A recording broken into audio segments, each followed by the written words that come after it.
E aí, galera, professor Igor Moreira novamente com vocês. Hoje nós vamos trabalhar o potencial elétrico em condutores esféricos.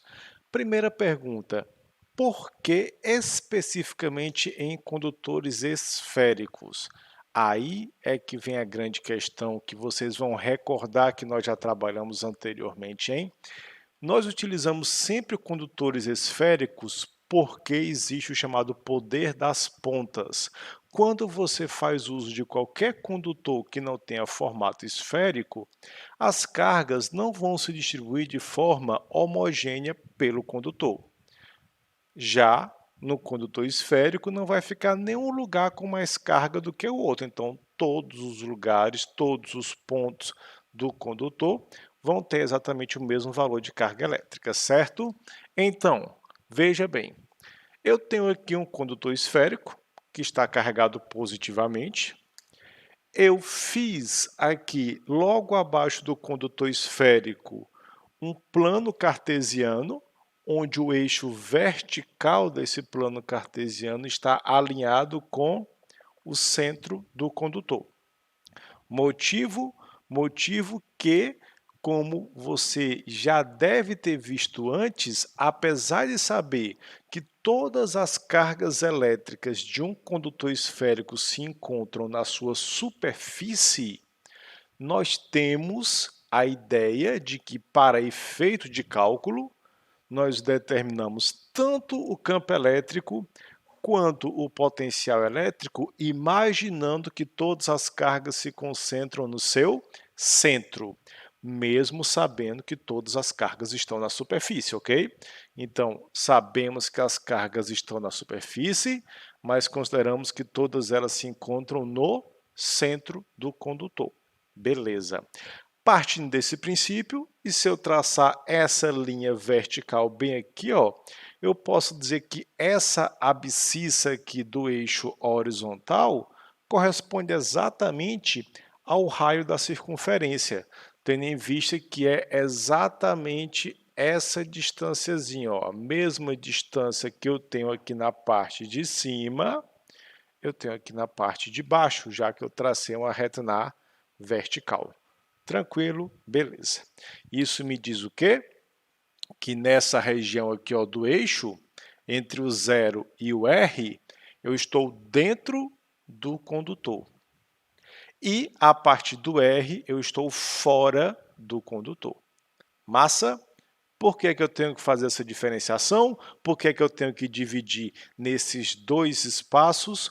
Porque quando eu for determinar o valor do potencial elétrico desse condutor, eu vou ter que saber se eu estou calculando o potencial no interior e na superfície ou em pontos externos do condutor, tendo em vista que o cálculo vai ser diferente, os valores vão ser diferentes para esses dois lugares. O que é que eu posso afirmar então do potencial elétrico dentro do condutor? Olha aí, o que nós vamos falar do potencial dentro do condutor é que ele é constante. O valor dele vai ser constante. Lembra que, em se tratando de campo elétrico, dentro do condutor é zero. Mas o potencial não vai ser zero, ele vai ser constante, mas vai ser um valor diferente de zero. E como é que eu vou determinar esse valor? Eu vou chegar aqui e vou fazer que o potencial é K vezes Q sobre R. Beleza? K é a nossa constante eletrostática, velha conhecida da gente. Q é a carga acumulada no condutor. E R é o seu raio. Então, qualquer ponto que esteja dentro do condutor vai ter o mesmo potencial elétrico dado por essa equação, tanto no interior quanto na superfície dele. Certo? Tá, beleza. E nos pontos externos? Nos pontos externos você vai continuar utilizando a formulazinha básica para se calcular o potencial elétrico, que seria K vezes Q sobre D. Certo? Esse D, não esquecendo, é a distância sempre medida a partir do centro do condutor. Nunca medida a partir da sua superfície, sempre a partir do centro. Então, a minha representação gráfica ficaria como? Não sei, professor. Vamos lá, bora ver aqui. Olha lá, o que é que eu vou fazer aqui? Dentro do condutor, eu tenho uma reta horizontal. Por que eu tenho uma reta horizontal?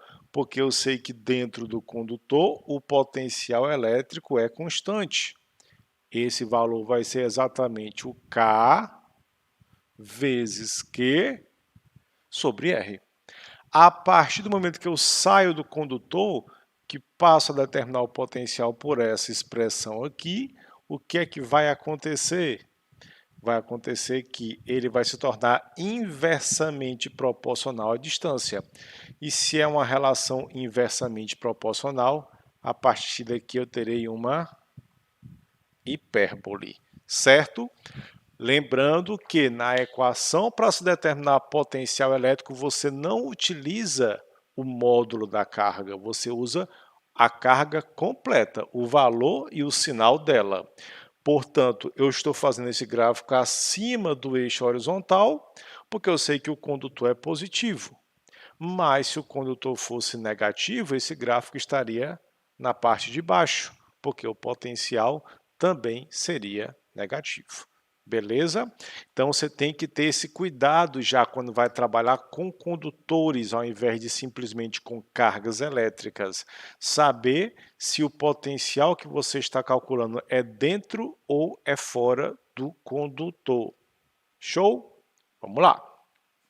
O que é que eu tenho mais para dizer sobre o potencial elétrico dos condutores? Bom, vindo para cá, eu vou trabalhar agora com uma coisa chamada de capacitância eletrostática.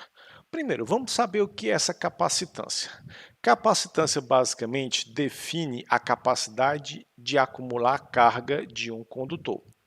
Quanto maior a capacitância, mais carga ele consegue acumular para um determinado valor de tensão elétrica. Beleza, entendi mais ou menos.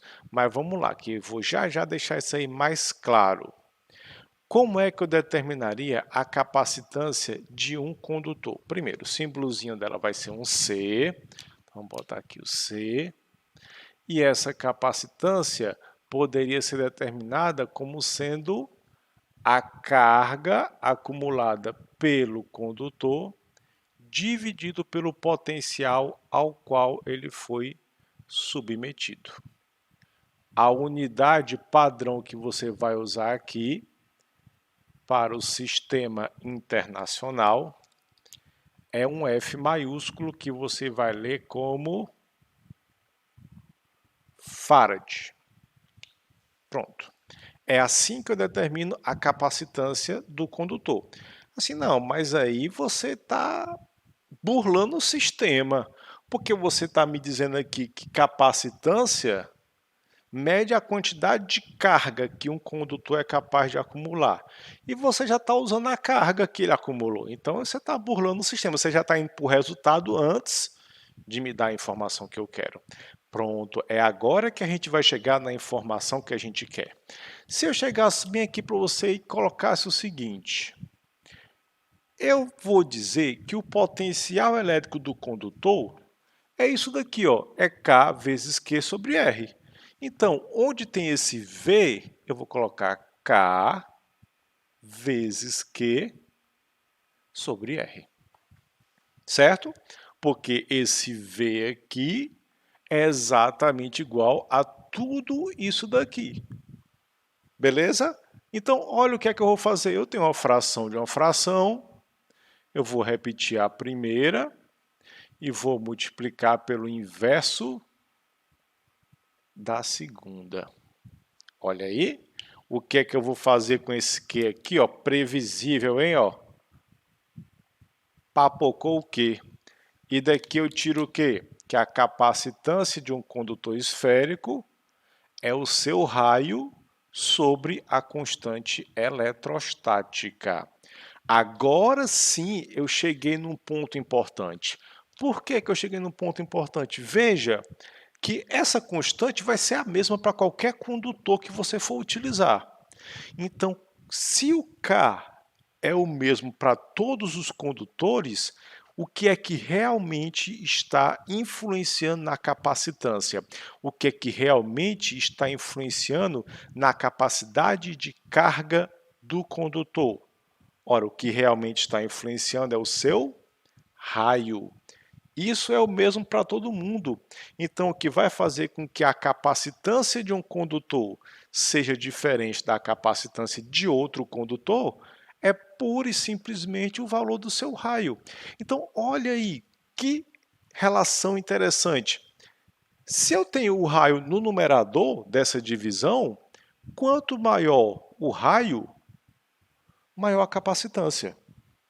Quanto menor o raio, menor a capacitância. Subentende-se então que condutores maiores, condutores com raios maiores, têm capacitâncias maiores, têm capacidade de armazenar mais carga, o que se torna uma informação extremamente óbvia. É como se você imaginasse caixas d'água. Eu tenho uma caixa d'água pequena, eu tenho uma caixa d'água grande. Onde é que vai caber mais água?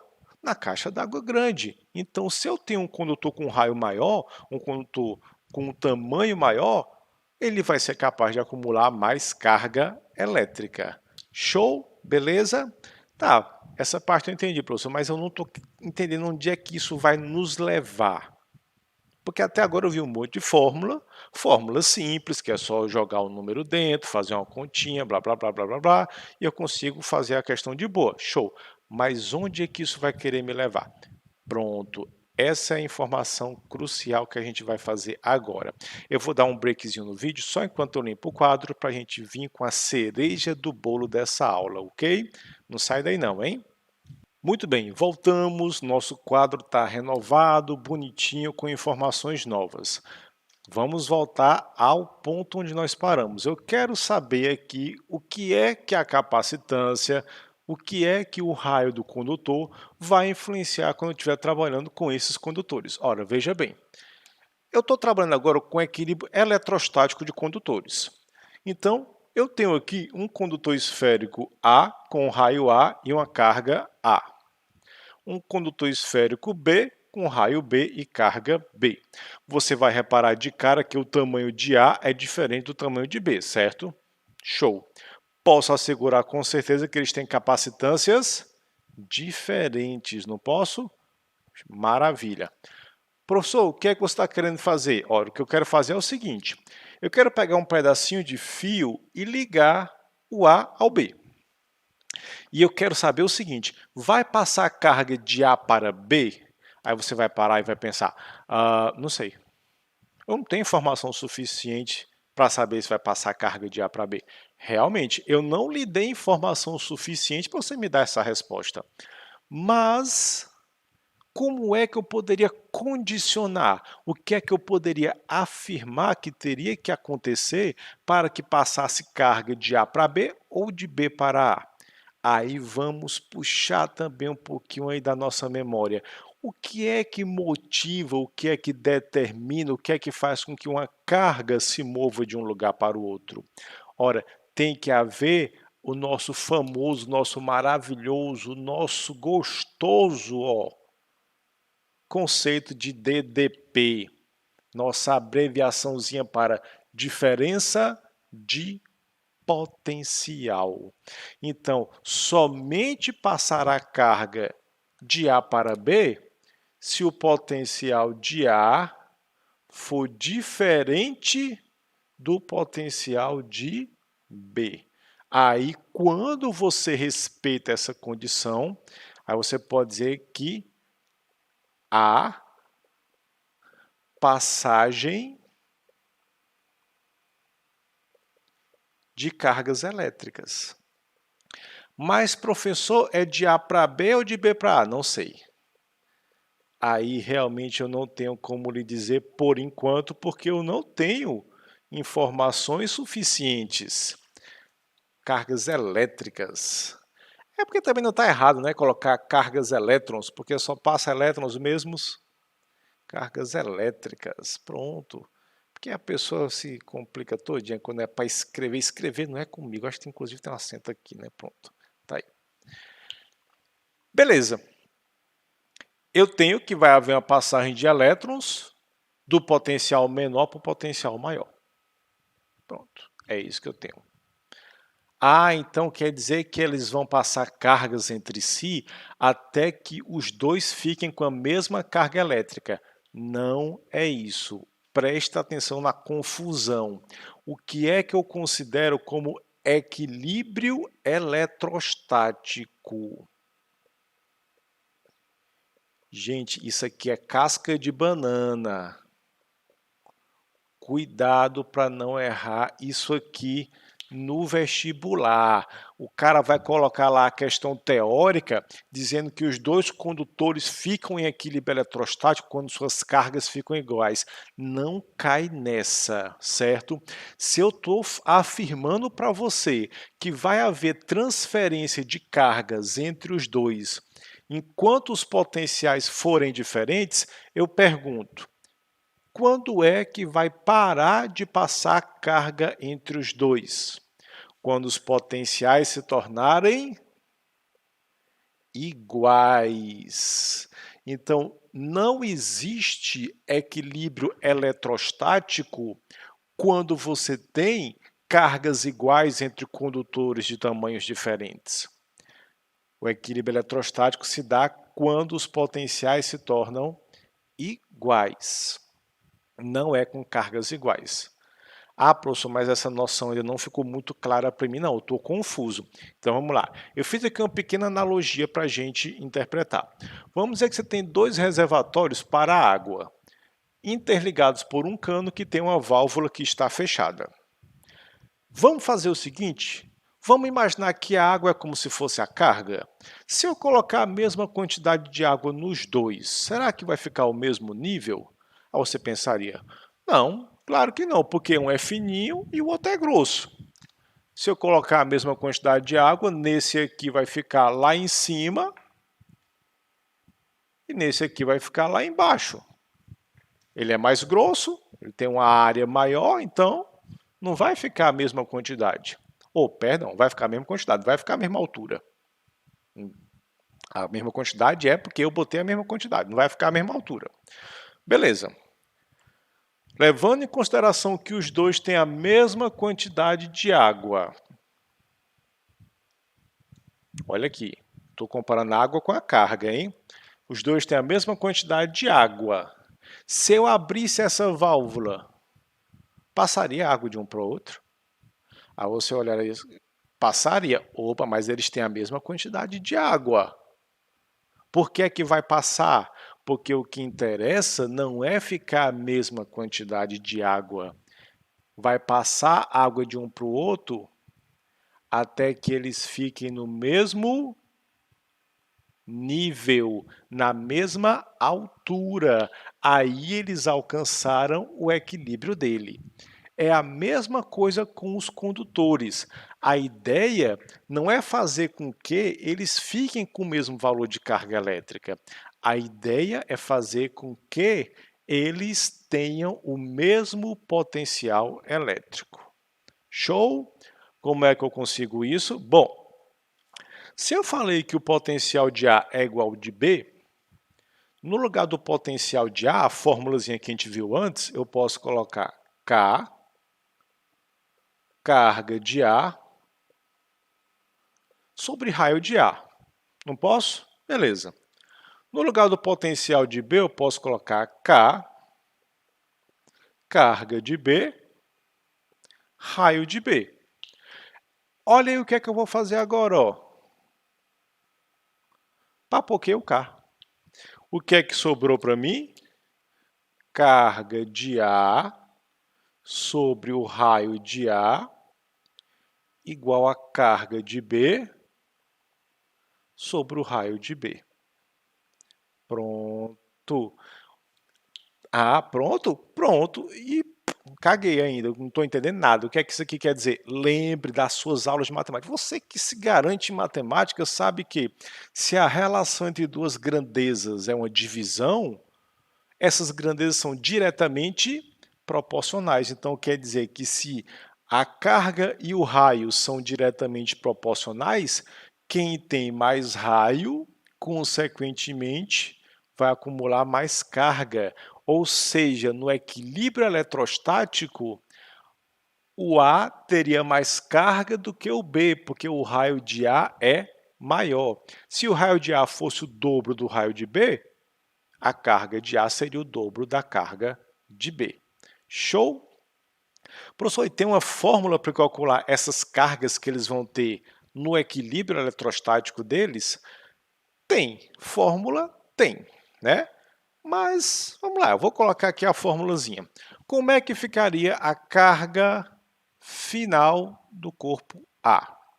Ora, a carga final do corpo A ficaria raio de A vezes a carga de A mais a carga de B, dividido pelo raio de A mais o raio de B. Pronto. Aqui você descobriria a carga final do corpo A. Carga final do corpo B. Raio de B, carga de A mais carga de B, sobre raio de A mais raio de B. Pronto, tá aí. Ave Maria, mas tem que fazer as duas contas. E se tiver o corpo C e tiver o corpo D, vai ter que acrescentar as cargas e os raios de tudinho e fazer 3 contas, 4 contas. Tem que fazer dessa forma. Vixe, mas assim é muito difícil. Pronto. Se assim tá difícil, vamos fazer o seguinte, vamos criar uma forma mais legal de resolver essas questões de equilíbrio eletrostático entre condutores. Tem uma forma mais legal? Tem sim. Olha aí, vou fazer outro breakzinho no vídeo e a gente volta já com a questão para a gente ver como é que isso aqui vai funcionar, beleza? Não sai daí não. Beleza, galera, voltamos e você já está vendo aí na sua tela a questão que eu quero utilizar como exemplo, onde ela fala o seguinte: três esferas, E1, E2 e E3, bem afastadas entre si, têm seus raios na razão 1 para 3 para 5 e estão eletrizadas com cargas respectivamente iguais a 3 microcoulombs, 6 microcoulombs e menos 18 microcoulombs. Supondo que as esferas sejam ligadas entre si por fios de capacidade desprezível, as cargas de E1, E2 e E3 após a ligação serão respectivamente iguais a. Então, muito bem. Você vai ver aqui no quadro a representação das nossas três esferas. Esfera E1, esfera E2, esfera E3. Ele me deu a carga de cada uma das esferas e aí ele quer que você determine caso eu pegue um fio e conecte as três esferas, com quanto de carga cada uma vai ficar ao final do processo. Ora, a partir do momento que eu pego um fio e conecto as três esferas, elas vão alcançar o seu equilíbrio eletrostático. Quando ele me disse que a razão entre os raios das esferas é de 1 para 3 para 5, ele está me autorizando a fazer isso daqui. Olha o que é que eu vou fazer. Eu vou dizer que o raio da esfera 1 é R. Eu vou dizer que o raio da esfera 2 é 3R. E o raio da esfera 3 é 5R, já que ele me disse que a razão é de 1 para 3 para 5. Show? Beleza. Professor, eu vou usar a fórmula. Você quer usar a fórmula? Cara, não tem problema, você pode usar a fórmula. Você pode chegar aqui e dizer que a carga 1 é igual a R1, Q1, Q2, Q3 sobre R1, R2, R3 e fazer essa fórmula para o Q1, para o Q2 e para o Q3 e vai dar certo. Mas minha Nossa Senhora, vai ser muito cálculo, eu não quero fazer esse monte de cálculo. Eu também não quero. Então, o que é que nós vamos fazer para conseguir resolver uma questão dessa, né? Sem você precisar fazer tanta coisa assim. Vamos utilizar a regra do chocolate. Olha aí, professor, eu nunca vi isso num livro, porque não tem no livro. Essas besteiras só saem da minha cabeça. Então, como é que é a regra do chocolate? Basicamente é somente a aplicação de uma proporçãozinha bem legal. Olha aí, você pode usar em qualquer situação desse tipo para determinar a carga final de equilíbrio eletrostático. Eu vou colocar aqui no canto o seguinte. Se eu perguntasse para você qual é a carga total que eu tenho nesse sistema, juntando as três esferas, aí você chegaria aqui para mim e diria, bom, eu vou somar. 3 dá 1, 6 dá 2, mais menos 18 dá 3. Ora, todo mundo sabe que se eu fizer mais vezes menos vai dar menos, né? Então eu vou ter aqui uma carga total, ó, 3 mais 6 dá 9, menos 18. Então, juntando todas as esferas, eu tenho uma carga total de menos 9 microcoulombs. Tranquilo? Tranquilo. Massa. Vamos lá, então. O que é que eu vou fazer agora? Vamos ver qual é o raio total que eu tenho, juntando todas as esferas. Bom, de acordo com a proporção que ele me deu dos raios, o raio total que eu tenho vai ser R mais 3R mais 5R. É ou não é? Pronto. O raio da primeira, o raio da segunda, o raio da terceira. Ou seja, eu teria um raio total de, se eu somar tudo isso, vai dar 9R. Chegamos na conclusão que o raio total é 9R. E aí? Cadê o bendito chocolate? Bom, chocolate está aqui, ó. Você vai lembrar daquelas aulas de fração que você tinha ó, lá no ensino fundamental, né? Quando você ia aprender fração pela primeira vez, que o professor, a professora chegava e dizia: você tem uma barra de chocolate e você vai dividir com os seus coleguinhas, que eu sei que você pensava assim, vou dividir nada, eu vou comer sozinho esse negócio. Mas é bom dividir, cara. Você vai chegar aqui, ó, e vai dividir a barra de chocolate em 9 pedacinhos, ó. 3, 4, 5, 6, 7, 8 e 9. Vamos contar. 1, 2, 3, 4, 5, 6, 7, 8, 9. Pronto. Dividi o chocolate em 9 pedacinhos. Entendi não. Por que eu dividi o chocolate em 9 pedacinhos? Porque são 9 raios. Cada pedacinho desse do chocolate é um raio. Por isso que você dividiu em 9, certo? Tá. Entendi. Até agora estou vendo nenhum objetivo. São minhas cargas, são meus raios. Peguei um diabo aqui de um chocolate, dividi em 9 pedaços. E agora? E agora? Você não tem menos 9 microcoulombs de carga? Se eu pegar esse menos 9 e dividir aqui nesses 9 espaços, cada um fica com quanto? Ora, menos 9 dividido para 9 espaços, cada um fica com menos 1. Então, vai ficar menos 1 aqui, mais menos 1 aqui, aqui também, em tudinho vai ficar menos 1, que negócio chato, né? Mas vai, bota aí, bota menos 1 em tudinho. Tá massa? Tá massa.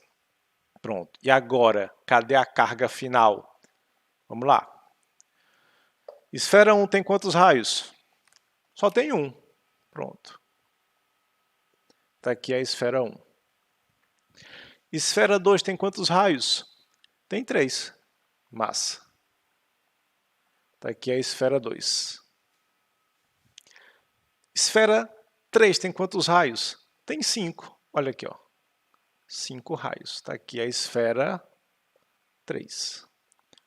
Tá, e agora? Pronto, agora acabou a questão, ó. Carga da esfera 1. Se ela só tem um raio, é 1 vezes menos 1. ou seja, a carga da esfera 1 é menos 1 microcoulomb. Carga da esfera 2, ela tem quantos raios? 3, né? Então, é 3 vezes menos 1. Então, a carga da esfera 2 é menos 3 microcoulombs. Carga da esfera 3, ela tem 5, ó. Então, é 5 vezes menos 1. E a carga final da esfera 3 é menos 5 microcoulombs. Pronto.